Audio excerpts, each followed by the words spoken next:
Clint Didier is afraid the EPA is going to force him out of business. The former Super Bowl winner, Senate candidate, and now farmer, says the EPA is close to adding more regulations that could force him to shut down his farm. EPA Administrator Lisa Jackson wants to create these buffer zones around waterways to protect them from pesticides, and the EPA wants to take land away from the farmers to do it. So isn't there a better way that could please both sides? Clint Didier is here to score it all for us. So, Clint, how did all this start?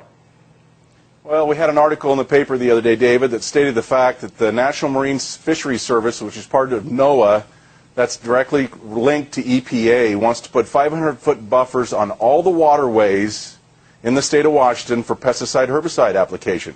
They're not going to take the land away. They're just not going to allow us to farm the land. And if they do that, 61% of our ground will be out of production in the state of Washington. And if they do that, 61% of our ground will be out of production in the state of Washington.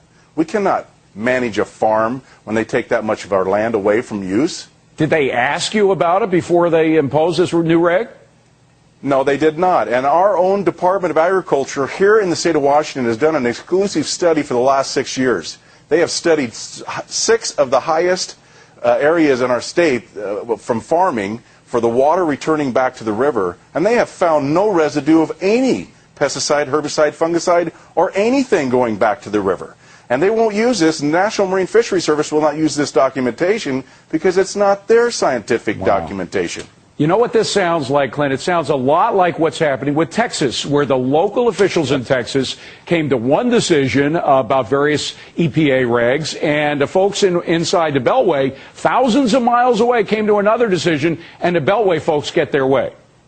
Well, let me tell you right now, it's happening in Michigan. It's happening in states across the country. I read about it in the Capitol Press. We farmers, us farmers of the United States of America, we're feeling threatened. We're wounded. We're backed against the corner. And the only way out of this is to go through these agencies. We'll go through these agencies. Let me tell you right now, in our area right here in the Columbia Basin, we will not go down without a fight.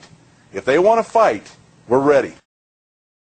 But how do you do it, Clint? I mean, as much as I understand your reasons for it, and I encourage you to fight for your rights as this thing goes, but doesn't federal law trump state law all the time? This is not federal law. These are agencies that are using the courts and a judge by the name of John Cooner in Seattle to implement their agenda. These are not federal laws. That's the key. It's not, I misspoke. It's not a law. It's a regulation put forth by one branch of government. And we are supposed to have equal and separate branches of government. And we are a federalist society. So, I mean, the states are supposed to have rights. What is your recourse now? Where do you go? What do you do? States' rights supersede the federal government, by the way, too. But let's put that into check, too, according to our Constitution. And that's the thing. I'm glad to see they finally read it. What do? We get people active across the nation. Start calling your congressmen and senators. Tell them no way on these buffer zones.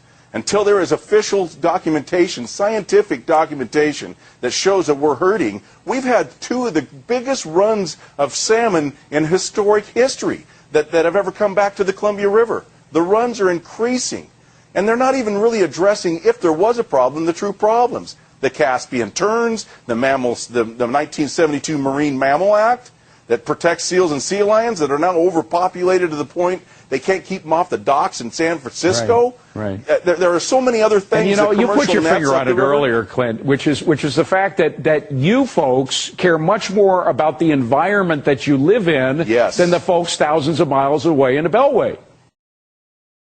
This is not federal law. These are agencies that are using the courts and a judge by the name of John Cooner in Seattle to implement their agenda.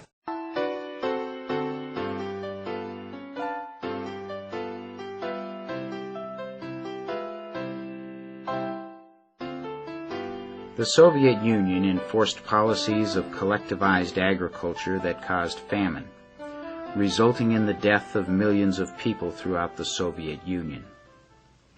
While most farmland was confiscated to form huge state-owned farms, privately owned garden plots were permitted.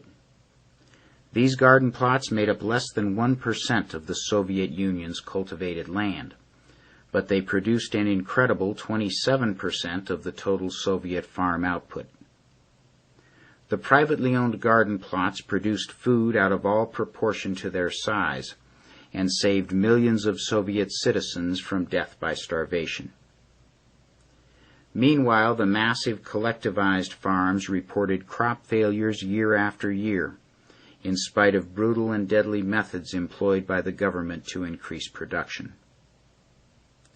When Mao Zedong's communists came to power in China, they used Soviet advisors to establish policies for the collectivization of Chinese agriculture. As in the Soviet Union, tens of millions died of starvation as a result of abolishing private farms. Cuba provides a more recent example of the consequences of a socialist economy. In 1993, Cuba reported an epidemic of 34,000 Cubans who had gone blind. The epidemic was traced to vitamin deficiencies and malnutrition, caused by the failure of Cuba's state-operated farms and economy. Castro, meanwhile, has promised to adhere faithfully to the policies of socialism, no matter the cost to the people of Cuba.